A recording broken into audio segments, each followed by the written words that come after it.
Good afternoon. Today is Thursday, December 1st, and we're here for an oral history interview with Tom O'Connor. My name is Misha Griffith, and Bob Vey is behind the camera. We'll be conducting the interview on behalf of the George Mason Oral History Program. Our interview is taking place in Vice President O'Connor's office in the Field House. So, Vice President O'Connor, would you describe your background for us? What did you do before coming to Mason? Oh, before Mason, I was at a number of institutions. I started way back when in medieval times at Dartmouth College, where I was the basketball coach for a couple of years. From there, I was the basketball coach at Loyola College in Baltimore. And then lo and behold, one day they asked me to become the athletic director. So I was the athletic director there for 10 years. From there, I spent, I think it was six years at Santa Clara University. Came back east to join the community at St. Bonaventure as athletic director, and then 17 years ago was very fortunate to be offered the position here, so I've been here for 17 years.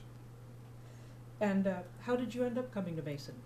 Well, a good friend of mine who happened to be the athletic director at the time called me and said he was leaving and he was going to GW as the athletic director, and I said, oh, that's great.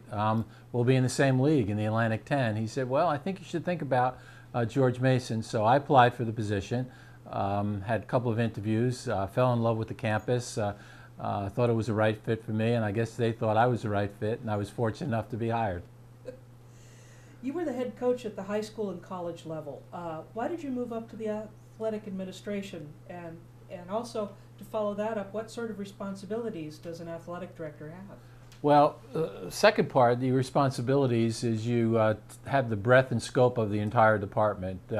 You're certainly a personnel person, you're a budget person, you're a marketing person, you have to know compliance, and certainly you're dealing with coaches and student athletes. The reason why I changed from being a basketball coach to an athletic director is at the time the position was offered to me. I called my coach from college and he said, well, you know, the opportunity may never come back. Why don't you try it to see if you like it? If you like it, you could stay with it. If not, you could always go back to coaching. The first year I became the athletic director, we had the good fortune to play in the national championship series at Loyola, and we won the national championship. So I kind of liked it at that part. I said, this is kind of easy. Well, it didn't mean we were going to win a championship every year, but it worked out pretty good. But what I've enjoyed is making a difference with a lot of different people. You can make a difference with individuals on campus, you can make a difference with people in the community, but most important, you can make a difference with more than just 15 basketball players. You have an opportunity to make a difference with every kid and every coach in your program. So I've enjoyed that, and in looking back, I'm glad that I made that decision to change. When you arrived at George Mason, what kind of challenges did you find in the program? The program was in good shape, and I'm not saying that just because Jack was a good friend. Jack Advance was a good friend, but it was in very good shape. What we wanted to do is raise the level of expectations, create new goals and objectives, and take a look at the infrastructure of the program, some of the support areas. And through the support of Dr. Johnson and Dr. Sharons at the time early on, we were able to put things in place with short-term goals but long-term goals. And then when Dr. Merton came along, it was easy to mesh with his philosophy on doing things the right way. So there wasn't any particular strong challenges. There were low hurdles rather than high hurdles. Oh, that's a nice position to enter into. So what are your priorities as an athletic director? I think the most important priority is with your student athletes to make sure that they have a good experience. Their health and safety is of primary importance. You would like to think that you ask them a question and the year after they graduated, would you do it again? And they say, yes, we would do it again. Then you've done your job. So that's the most important part, to be able to deal with young men and young women and make sure that they're happy, make sure that they have all the basic human needs to be successful, and then have the tools to be successful on the basketball court, the swimming pool, the track, or whatever. So That's the most important part of being an athletic director in my mind, and that's the challenge sometimes. It's not easy, and you have to take the good and the bad, but in the long run, I always tell people, I tell my wife all this all the time. I said, I go to school every day. I've been going to school all my life. The day they say I'm going to work or my job is the day probably I should retire. But I still think that going to school is neat, and being around young people is really important. So can you give us an example of one of your priorities that you think you fulfilled? Oh, I think the priorities start with graduation rates and GPAs, that we were able to graduate our student athletes at a good rate. We always would like to do better. Our GPAs have been at the same or a little bit better than the student body in general. So the number one priority has to be academics. The second priority is life skills issues, to make sure that we develop good human beings in society. That sounds Pollyannish, but if we don't take a look at that, then we're really not doing our jobs. Then success in competition. We keep score in all of our contests, so there's nothing wrong with winning a game or winning a track meet or having somebody swim well in a pool.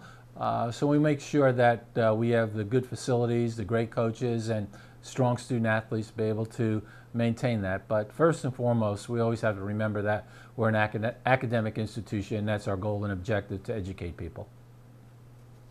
And George Mason was one of the first universities in the country to finish the NCAA certification process. Can you tell us a little bit about this process and what it means to our athletic program? The NCAA certification process is a strong component of being a part of the NCAA. And quite frankly, they're doing away with that or putting it on hold for a year or so. And I'm a little disappointed in that, because I know it gives a good overview of what you're doing in athletics, and it's very inclusive with other members, other parts of the community, the faculty, staff, alumni, board of visitors were on the committee.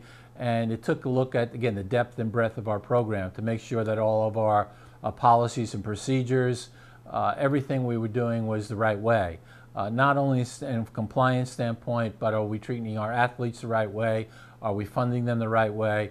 So it's a good program. I was fortunate when I was at Santa Clara to be part of the pilot program that put it together. So I was very much aware when I came here. And now we've been through 3, and we've gotten high marks in every year, which it's really the people surrounding me that get all the credit on that. Linda Miller, who is our NCAA faculty athletic representative, was an extremely important cog of this. Other parts of the university were very much engaged. Sue Collins in our department was very much engaged in it. So it doesn't rest on my shoulders, it rests on everybody's shoulders, and everybody should get the credit for the good grades that we got at the end of the certification process. Tom, if I could just back, when was the last one that we underwent? It was a year and a half ago that we got the final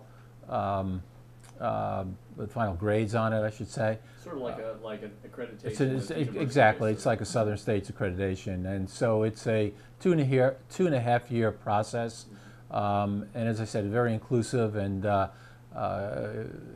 it's time consuming but well worth it. And of course, it then, I believe, those statistics that you gather and that certification then goes to the rest of the university as far as if they're applying for grants or things like that. No, not necessarily. It's really, are you doing the right things in the procedures and principles of the NCAA? It's just one part of it, but I wouldn't say it was a driving factor for grants or issues like that. For application for the things like Phi Beta Kappa Honor Society. That certainly helps. One of the things they look at. It helps. It's not a top agenda item, but sure.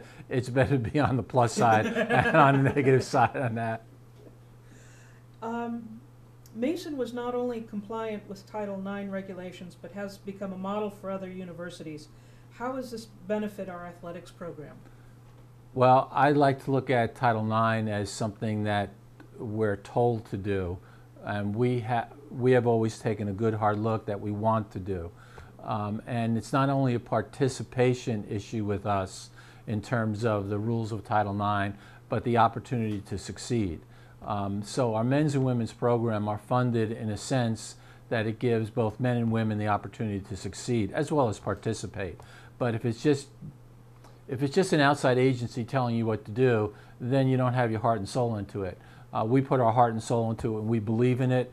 We believe in the fact there should be equality. We believe in the fact that every male or every female or vice versa that goes out and participates should have the tools to do that. They should have the funding to do that, and we want them to be just successful. So we don't make a distinction between men and women in terms of funding, whatnot. Title IX is there. We know it's an outside agency. We're fortunate, again, to receive the funding from the institution to be able to do that, but the Title IX is not a driver. It's an internal driver on our part.